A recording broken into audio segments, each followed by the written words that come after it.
Hello, everyone. My name is Lily. Today, I want to share a story about my awful stepmother, Julie.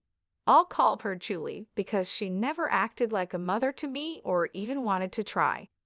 When my dad, Jacob, first introduced me to Julie, she made it clear that she didn't want to be my mother. She said to me, "I don't want you thinking I'm going to be your mother. You're just my husband's daughter, nothing more. You're a teenager, so don't expect me to do anything for you." I replied, "That's okay, Julie. I can take care of myself. I just want my dad to be happy. I won't get in the way." She shot back, "You're already in the way, you little witch. Don't try to act smart with me. I know how to handle worthless teens like you. Once you turn 17, I'll make sure you're out of our lives so I can have Jacob all to myself." The conversation got nasty really fast. Julie said some horrible things about me and my late mother. My dad was a widower, and my mom passed away when I was just 7 years old. I miss her a lot, and it took my dad a long time to start dating again. That's one reason why I never told him about Julie's terrible words or behavior. Looking back, it was a big mistake to stay quiet because Julie became a nightmare after she married my dad. Even my dad was surprised by her behavior. Julie always targeted me and tried her best to kick me out of the house. She made it clear that she hated kids and didn't want me around. She never told my dad this before they started dating. When my dad refused to abandon me, she began to find ways to make my life miserable. She would ruin her own food and blame it on me. She'd say, "Look at what your daughter did, Jacob. She spoiled my cooking because I refused to cook for her. She's going to poison me one day." Then my dad would ask, "Lily, what's your explanation for this?" "Dad, I swear I don't know anything about this. I'm happy to cook my own food. I wasn't even home before you came back. I got takeout to eat in my room," I said, trying to explain. Julie interrupted, "Oh God, she's lying, Jacob. You need to get rid of her before she kills me." This was just one example of what Julie had been doing for the past 5 years. This whole mess was over too much salt in her food, which she had added herself just to blame me. It was crazy, but Dad believed me because I had enough proof. Over the years, she did much worse. She cut off my phone connection, locked me out of the house for 8 hours, took my car keys on the day of an important test, and even threw away a project I had worked on for a week. Dad tried his best to make Julie understand that her actions were not okay, but she never listened. She would act nice for a few days and then do something terrible again. By the time Julie had been with us for a year, I got a job and started paying for my own things. I wanted to avoid any interference from her in my life. Dad was upset, but I told him it was good for me to have my own money. I didn't want him to feel guilty. Julie, being a stay-at-home wife, considered Dad's money as her own and didn't want him spending much on me, not even for basic needs.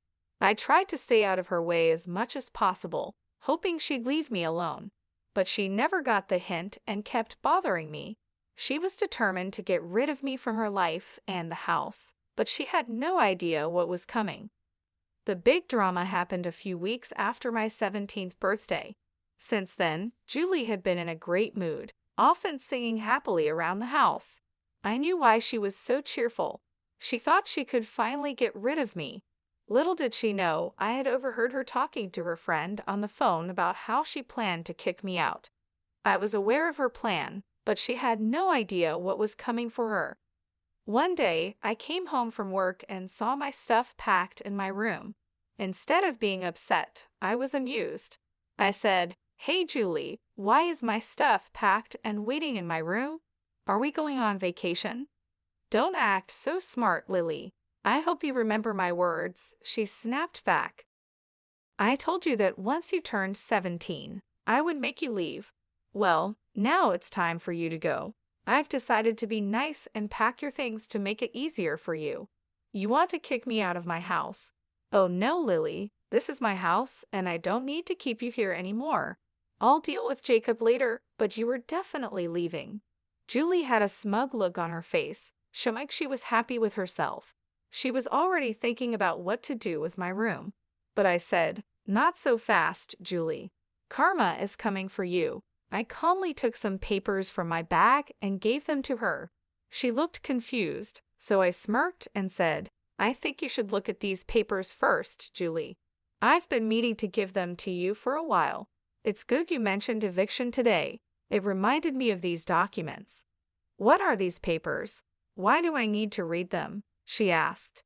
"Why don't you take a look and find out?" I replied. Julie sat down and started to read the papers I had given her. At first, she looked confused, then her face changed to shock and disbelief. She looked at me, then back at the papers. Her expression turned angry. "Is this an eviction notice in my name?" "What the hell, Lily? What does this mean?" she asked. "It means I want you out of my house in a month. You know, the usual thing an eviction notice means," I said. "You can't serve me eviction papers. You can't do that. This is my house, and I'm the only one who can kick people out," she yelled. No, Julie, this is my house and always has been. My dad was just a caretaker who held it for me until I turned 17. Now that I'm 17, the house is mine. I recently finished the paperwork," I explained. No, that's impossible. Jacob can't just give you this house. This is our marital property, and he can't give it to you without asking me," she protested. "How is this a marital property, Julie? Dad had this house long before you were around. I guess he didn't tell you that it belonged to my maternal grandparents. They left it to me and had Dad take care of it until I was old enough," I said. "I turned 17 just a few weeks ago." No, you must be lying to me. This can't be true. You're trying to scam me and kick me out of the house. Wait till your father hears about this. He will kick you out instead," Julie yelled. She made the mistake of calling my father downstairs, forgetting she never asked him if she could kick me out. Even if the house belonged to him, she should have asked. She knew he would say no, so she tried to do it behind his back. In her rush, she forgot this detail and decided to involve Dad. I wasn't complaining. It was better for me this way. Dad came downstairs to see what all the yelling was about. He said, "Whoa, calm down, Julie. Why are you screaming like that? What's wrong?" "Why wouldn't I be screaming? Your daughter is making wild claims again. She says this house belongs to her and she's kicking me out," Julie shouted. Dad turned to me and asked, "Lily, what is going on? I need to know the truth." I knew Dad would ask for my side. He's a good father and knows his wife can be very mean. He always listens to both sides before taking action, which Julie hated. She wanted him to always side with her, no matter who was right. They fought about this a lot, but Dad wanted to be fair to everyone. That's why he asked for my side too. I explained. Julie called me down and said she was kicking me out. She told me I couldn't stay in her house anymore. I knew she was planning this because I overheard her talking on the phone. So I decided to kick her out instead. I gave her an eviction notice. Dad was shocked and turned to Julie. "What the hell, Julie? Who gave you permission to try and kick my daughter out? You never discussed this with me. Why am I hearing about this now?" Julie realized she had made a mistake. She was so upset by the eviction notice that she forgot she'd be caught. I saw her panic for a moment, then she turned hostile and defensive like she always does. She snapped, "Your daughter is already an adult, Jacob." She had turned 17, and we let her stay in the house for a month without paying rent. Most parents kick their kids out when they turn 17. We need to make Lily learn to live on her own and become responsible. That's for me to decide, Julie. You are not, and never have been, her parent. You didn't even help with anything related to Lily. How did you think it was okay to decide when to kick out my daughter? You were being unfair, Jacob. All these years, I put up with your favoritism because Lily was a teenager. But now she needs to go. I won't let her stay in my house anymore. Who said this is your house? Which deed shows this house is in your name? Well, it's your place, so I have equal rights to it since I am your wife. This is my house too. I won't allow Lily here anymore. She needs to go. This is not your house, and even if it was, you have no right to it. This is Lily's house, and it's in her name." Julie went pale when she heard that. She didn't expect my dad to agree with me and say the house belonged to me. She lived in her own world where everything was hers just because she said so. Hearing otherwise was a big shock for her. She started to cry and said, "Why would you say such a thing, Jacob?" "Because the house belongs to Lily. I'm just telling the truth. What's wrong with that? You gave Lily the house without talking to me. How could you do this, Jacob? I'm your wife. You should have discussed this with me. I am not okay with this. You had no problem going behind my back and trying to kick my daughter out. Why can't I do the same, Julie? Talk about double standards. There was nothing to discuss. This house was always meant for Lily. I was just the trustee who took care of it until she turned 17. The house was transferred to her name recently." Julie finally understood that we were telling the truth. Dad even offered to show her the papers if she needed proof. She was in too much shock to say anything coherent. She just said, "You deceived me, Jacob. I thought the house was yours. You lied to me. This is not fair." "I never lied to you, Julie. You never asked whose house this was when we got married. We signed a prenup that said our personal assets stay personal." "Oh my God, this can't be true. You should have told me, Jacob. Now Lily is throwing us out. Look at how ungrateful your daughter is."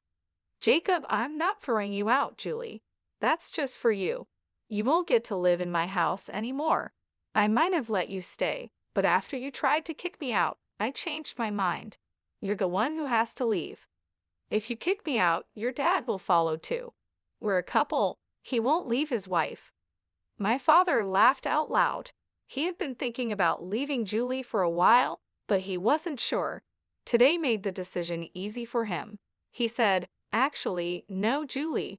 I'm not following you. I will stay here and take care of my daughter. I've been thinking about divorce for a while, and what you did today sealed the deal.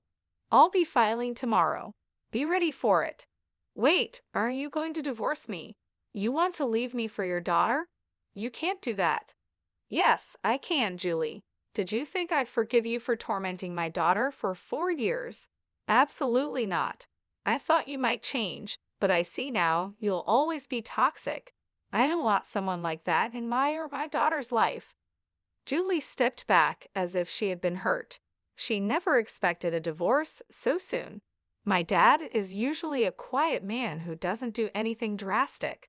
This was very unlike him. He was mad, and you could see it on his face. He didn't shout, but his tone showed how angry he was. This made Julie even more anxious. She started arguing with my dad, and I decided to leave them and go to my room. Dad and Julie fought for an hour, with Julie shouting and crying while my father calmly explained his reasons. After the argument, Dad came to my room. He seemed a bit sad and wouldn't look me in the eye. He sat down and said, "Lily, I know I need to apologize to you. I'm sorry, dear. I should have done a better job of protecting you from Julie. I thought being fair and avoiding fights would make things better. I was wrong and made things worse for you." "You don't have to apologize, Dad. I know you loved Julie, and she wasn't like this when you married her. People change, and it can take time to understand these changes." "Wow, you've really grown up. I wish I had handled things differently. I brought a mad woman into our lives." "Well, what's done is done. I forgive you, Dad. You tried your best, and I'm not upset. Do you really want to divorce Julie? I won't be mad if you don't. I would understand. Girl, I'm not living with that crazy woman anymore. I'm done. Her true colors shocked me too much to act sooner. I don't want her in my life anymore. I had a feeling something was wrong with Julie, which is why I made the prenup. I was worried she'd mess up your future and cause money problems, so I thought this was the best way. See, you did think about me too. You deserve to be happy, Dad. That's all I want. If Julie doesn't mean anything to you anymore, it's best to separate." I spent a lot of time assuring my dad that he was not a bad parent. He did a lot for me, and I needed to make him believe that too. I won't lie, I was super happy that my dad was finally getting rid of that crazy woman, Julie. She wasn't the right person for him and shouldn't stay married to him after everything she did over the years.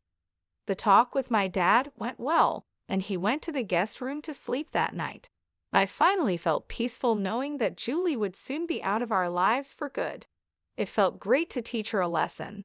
I hoped she would remember this for the rest of her life. The real surprise came the next morning when I found Julie acting way too nice and caring towards me. She was in the kitchen making me breakfast and acting like I was the most important person to her. Even Dad was giving her a strange look and looked at me with confusion. When breakfast was over, I said, "Thanks for breakfast, Julie, but you don't have to do this anymore. I can make my own food, as I have for the last 7 years. No need to change things all of a sudden." "What nonsense, Lily. I'm happy to do this for you.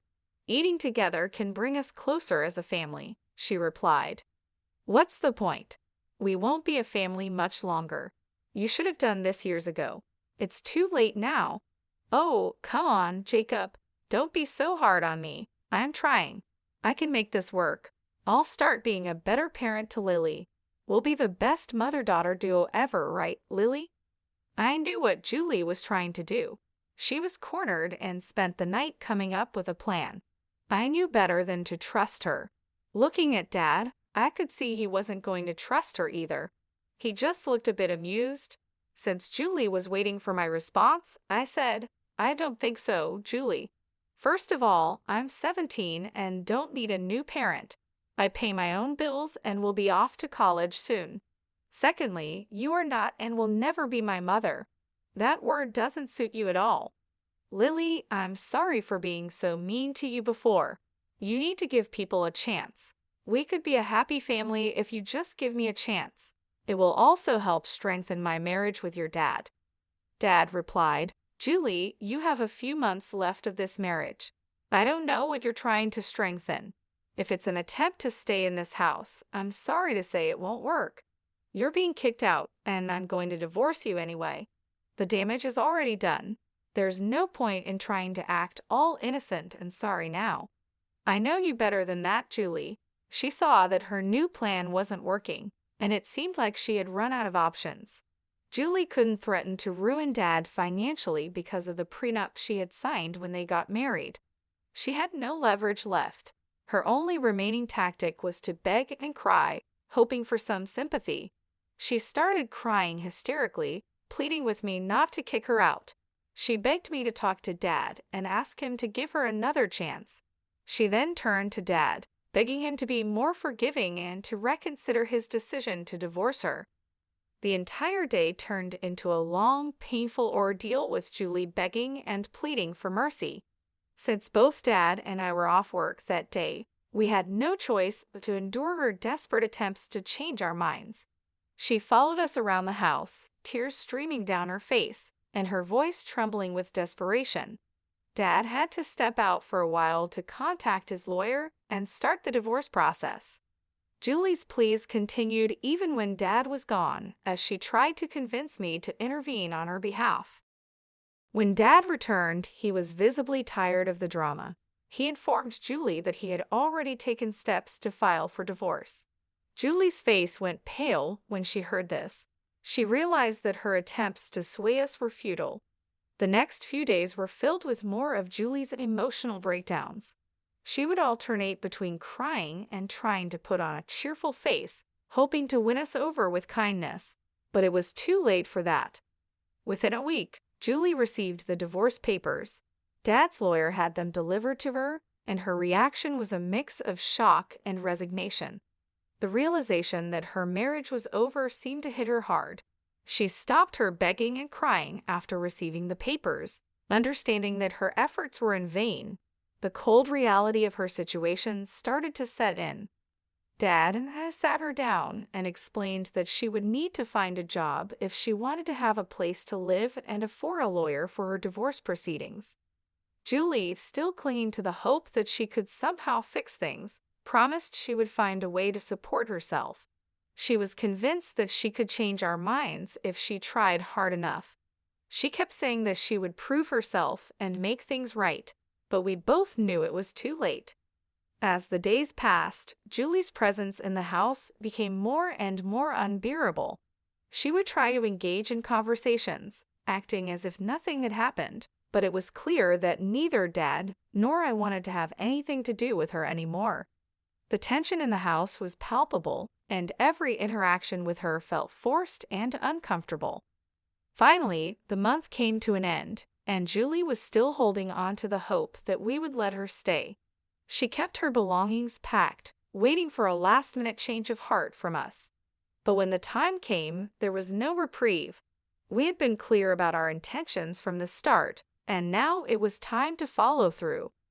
Julie was given a firm deadline to leave the house. Dad and I stood by, watching as she gathered her things. She tried one last time to plead with us, her eyes filled with tears and desperation. But we remained steadfast. Julie's belongings were taken out, and she was escorted out of the house. She looked back at us one last time, hoping for a sign of mercy, but there was none. As the door closed behind her, a wave of relief washed over me. The house felt lighter, freer, without the constant tension and negativity that Julie brought. Dad and I shared a moment of quiet understanding, knowing that this was the right decision. We had endured enough, and now it was time to move forward, leaving Julie and her manipulations behind. She made a fuss when we told her to leave, but after Dad threatened her with more legal trouble, she left crying. I heard she moved in with a friend because her own family doesn't want her around anymore. When she left, she took all the negativity with her, and the house finally felt like home again. It's been more than 3 years since all this happened. I'm now in college, which is conveniently close to home. Dad successfully divorced Julie and has started dating again. He says he's not looking to settle down, but just wants some companionship from time to time. Life at home has been peaceful since Julie left, and Dad and I have grown closer. We often laugh about the drama that once filled our lives and how much better things are now. As for Julie, the last I heard, she moved into a small flat with several roommates. She's struggling to make ends meet because she doesn't have many skills or qualifications. Julie is working a minimum wage job and is just barely getting by. She's living a very different life from the one she tried to control in our house. I saw her from a distance at a grocery store a few months ago. She looked worn out and seemed to have aged a lot. Her hair was messy, and she had dark circles under her eyes.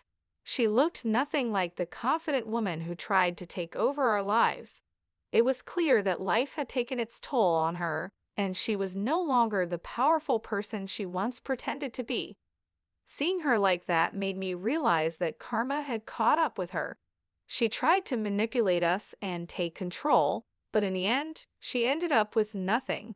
I couldn't help but feel a sense of relief knowing that she was no longer a part of our lives and that we were finally free from her negativity. The house, once filled with tension and arguments, now felt warm and welcoming. My dad and I have been able to move on with our lives. We often talk about how much better things are now and how grateful we are to have each other. Dad has even started taking up new hobbies like gardening and cooking, things he never had time for when Julie was around. We've created a peaceful and happy home, one that is full of love and laughter. Julie's departure has been a blessing for both of us. It has allowed us to rebuild our lives and focus on what truly matters. We no longer have to deal with her constant drama and manipulation. Instead, we've been able to enjoy the simple pleasures of life, like spending time together and making new memories. As for Julie, I hope she has learned from her mistakes. Life has not been easy for her, and I believe that she has finally realized that you can't build happiness on lies and deceit. The last time I heard anything about her, she was still struggling to make ends meet and living a very difficult life. She's working hard to survive, and I think she has finally understood the consequences of her actions. I don't wish anything bad on her, I hope that she can find a way to turn her life around and learn to live with honesty and integrity. Perhaps the struggles she's facing now will teach her valuable lessons and help her become a better person. In the end, everyone deserves a chance to change and improve their lives. Looking back, I'm grateful for the challenges we faced. They made us stronger and brought us closer together.